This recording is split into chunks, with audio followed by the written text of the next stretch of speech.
ವೈಯಕ್ತಿಕ ದ್ವೇಷದ ಹಿನ್ನೆಲೆಯಲ್ಲಿ ನಡು ರಸ್ತೆಯಲ್ಲಿಯೇ ನಡೆಯಿತು ಯುವಕನ ಬರ್ಬರ ಕೊಲೆ.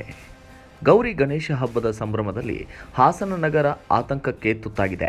ದುಷ್ಕರ್ಮಿಗಳ ಗುಂಪೊಂದು ಯುವಕನ ಮೇಲೆ ಮಾರಕಾಸ್ತ್ರಗಳಿಂದ ದಾಳಿ ನಡೆಸಿ ಸ್ಥಳದಲ್ಲೇ ಭೀಕರವಾಗಿ ಕೊಲೆ ಮಾಡಿದ ಘಟನೆ ಬೆಳಕಿಗೆ ಬಂದಿದೆ. ಮೃತ ಯುವಕನನ್ನ ಹಾಸನ ದೊಡ್ಡ ಮಂಡಿಗನಹಳ್ಳಿಯ 26 ವರ್ಷದ ಅಂಕಿತ್ ಎಂದು ಗುರುತಿಸಲಾಗಿದೆ. ಆತ ನಗರದಲ್ಲಿನ ಬೈಕ್ ಶೋರೂಮ್ನಲ್ಲಿ ಕೆಲಸ ಮಾಡುತ್ತಿದ್ದಂತೆ. ಇನ್ನು ಘಟನೆಯ ವಿವರ ಈ ಕೆಳಗಿನಂತಿದೆ. ನಿನ್ನೆ ರಾತ್ರಿ ಅಂಕಿತ್ ಬೈಕ್ನಲ್ಲಿ ಎರೆಹಳ್ಳಿಯಿಂದ ರಾಗಿಮುದ್ದನಹಳ್ಳಿಯ ಕಡೆ ತೆರಳುತ್ತಿದ್ದಾಗ ಎರೆಹಳ್ಳಿ ಗ್ರಾಮದ ಬಳಿ ದುಷ್ಕರ್ಮಿಗಳು ತಡೆದು ಮಾರಕಾಸ್ತ್ರಗಳಿಂದ ದಾಳಿ ನಡೆಸಿದರು. ಮನ ಬಂದಂತೆ ಮಾಡಿದ ದಾಳಿಯಿಂದ ಅಂಕಿತ್ ಸ್ಥಳದಲ್ಲಿಯೇ ಪ್ರಾಣ ಬಿಟ್ಟಿದ್ದಾನೆ.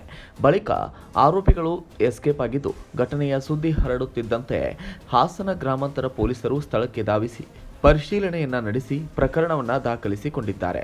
ಕೊಲೆಯ ಹಿನ್ನೆಲೆಯಲ್ಲಿ ವೈಯಕ್ತಿಕ ದ್ವೇಷ ಶಂಕೆ ವ್ಯಕ್ತವಾಗಿದೆ. ಆರೋಪಿಗಳ ಪತ್ತೆಗಾಗಿ ಶೋಧ ಕಾರ್ಯ ಜಾರಿಯಲ್ಲಿದೆ. Bureau report, Kannada Janashri news, Hassan.